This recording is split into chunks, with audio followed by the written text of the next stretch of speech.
Yeah, I thought we battled. It's a tough field, bordering on a pasture a little bit, tough to play on.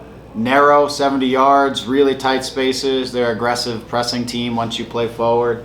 So it was a tough game because it wasn't really conducive to playing fast for our guys. So it was a tough game, and I thought we battled. Thought we should have had a handball call in the first half, but what do I know? I don't know what handball is anymore, and possibly a goal in the second half on a 4-minute clear and obvious offside. And last time I checked, 4 minutes to figure something out isn't clear and obvious. So it's frustrating, but for the guys' work, they battled. Again, tough conditions. As I said to them, I wish we would have played forward a little bit more and played quickly forward, so we could try to spend a little bit more time in the attacking half of the field. But we didn't. We were trying to secure the ball and play, and the conditions didn't make for a great day for something like that. And it's tough to play in the opposition's half when they're just smashing long balls into your half of the field, and you're having to deal with it. No matter what, they're gonna put the ball back in your half of the field, and it's not necessarily through passing. It's just launching balls up to the forward. So it became a challenge. But this group showed resiliency, and it showed on the road on a tough day the ability to put 2 balls in the back of the net, and even though we didn't get them, but also just to see the game out. I thought we defended set pieces really well today. They're a big team, and I thought we handled a lot of things really well on the defensive set piece side. And so I was proud of the guys today. Again, it's a good point on the road. Thanks, Coach. Safe travels home. Thank you. Next we'll go to Scott French. Hi, Greg. First 20 minutes or so, you guys were struggling to get out of your defensive end, and we saw it got a little bit better in the first half, but then you made the changes at halftime and really changed things. What did you not see in that early going that you would have liked to have seen? And can you talk a little bit about how those adjustments kind of changed the game a little bit for you? Yeah, I just thought the clarity of the shape that we wanted to find in starting attacks just wasn't happening. We weren't opening up the spaces and filling the spaces that we wanted to get into, and it became stagnant and easy to mark us. Our front guys were too high, and so the distance, was too easy for them to mark the guys up top, so we weren't able to play sometimes beyond our midfield and then set back to our midfield. I just didn't feel like we were in the right shape to create some uncertainty for them and then be able to play through them. So based on what we were trying to do, I figured I would rotate us in a different way so that we could find that shape that we were looking for a little bit quicker, and try to get our wingers who were too high in the first half a little bit deeper into the midfield, get our fullbacks getting a little bit higher at times because they had the support, or at least get Raw a little bit higher at times because they had the support of Kelvin sitting a little bit deeper. So I don't want to get into too many details. Somebody who's watching and scouting us can figure out what we were trying to do if they want, but it was an adjustment to try to find a better shape to be able to, again, get into some spots where they didn't have such a clear ability to mark us, so that we could start to move the ball and penetrate them better. And I thought we did that in the early second half to the tune of putting 2 in the back of the net, just not timed evidently as we wanted them to be, but it was a good shift for us for a good stretch of that second half. And but then again, the game starts, once teams start to adapt and they're playing really direct, it sometimes can be difficult to maintain that momentum. You went to something akin to a 4-4-2 in the second half. In what ways did that make it easier to break that down?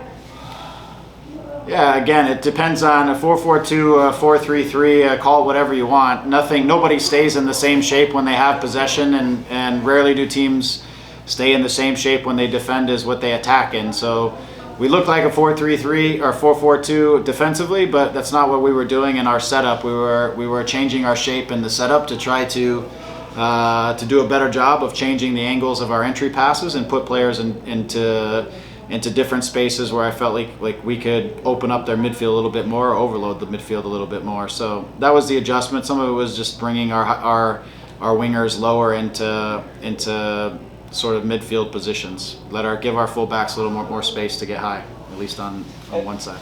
Yep. And lastly, have you ever been part of a game before in which there were no shots on goal? No, I only lost a championship to a team that had no shots on goal in 120 minutes, but I've never been a part of one where neither team had shots on goal. Thank you, Greg. Yeah, I didn't realize that, by the way. Interesting. Next, we'll go to Damien Calhoun.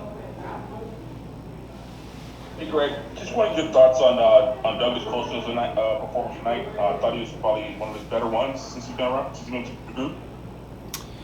Yeah, I think again, I think it's just getting accustomed to the league, and all of these games are different, probably more so than I don't know any league in the world, just based off the travel, the conditions, the way every team plays so differently sometimes. But for today, I thought the first half we had a hard time finding him with consistency where we want to find him. The second half, I thought we put him in some positions to face forward and make a difference.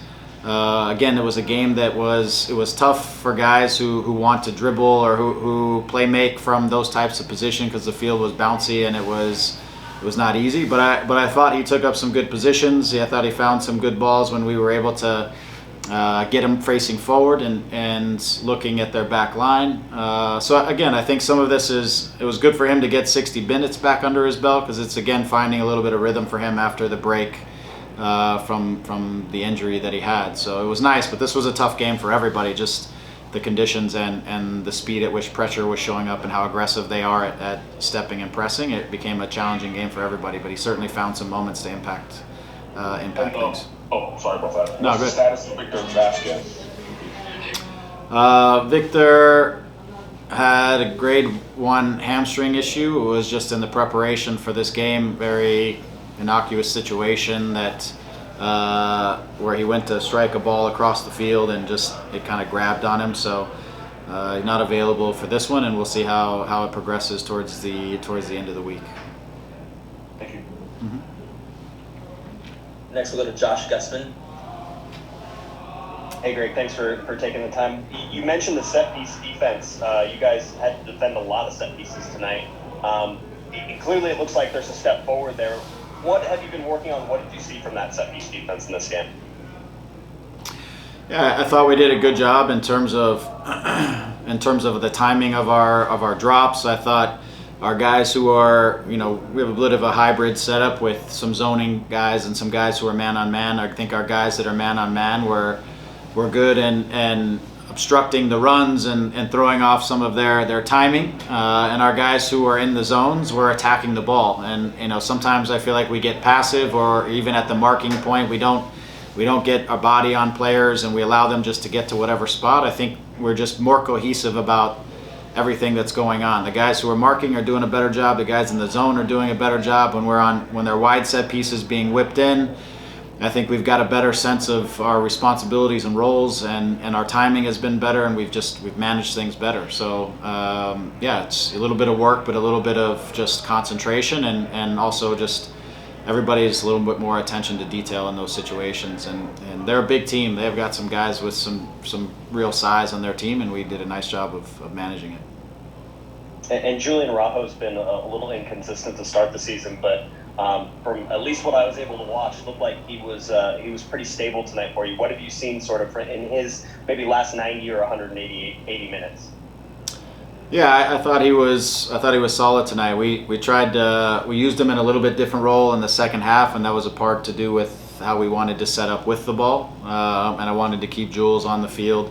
So he defended in a little bit more of a midfield position, but he attacked in a wide sort of low wing back position, which isn't something he's done a lot, but I knew he was in front of me, so I could talk him through some things during the course of the game. But I thought he acquitted himself well on the day. I thought he dealt with things. He's finding a little bit more patience on the defending side, which was better tonight.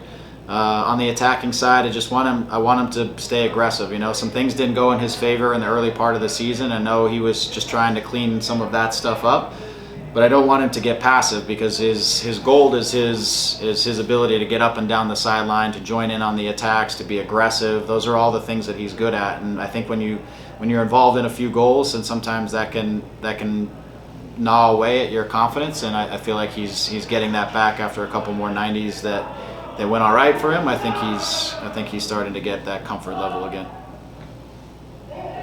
Thanks, Craig. And we'll close it out with Alex Ruiz. Good evening, Greg. Kevin Leerdam started this game as a defensive midfielder and then moved on to right back in the second half. I'm just curious to know your thoughts of what you've liked about him so far and why you kept him as a starter for 3 straight games. Hey, he's experienced. He's smart. He's methodical. I think he gives us, like today, I had options. When he was there, I wanted to get kind of a working midfield in. I knew the game was going to be challenging just because of the way they play, and this field is never easy to play on. And so I wanted just to get a hard-working midfield in that could defend, that could recover balls, that was ideally could move the game quick. We were trying to use our wingers like Douglas and later Ephra to be more of our playmakers from the outside, because again, it's a 70-yard wide field. There's not a lot of space in the middle of the field, and so we just wanted to put a working group in the middle. So I used Kelvin again as the pivot. The issue I felt we were having in the first half is we just weren't getting, like I said to you before, we weren't getting to the shape we wanted to, so we weren't really able to connect the way I wanted to. So sliding Kelvin back, it gave us, like I said earlier, a different rotation and a different look, and I could use him sitting a little bit and Jules running up and down the sideline a little bit more, and moved Douglas inside and tried to find him in between the lines a little bit more. So again, Kelvin he's an intelligent player. He's smart and he brings calm to our group.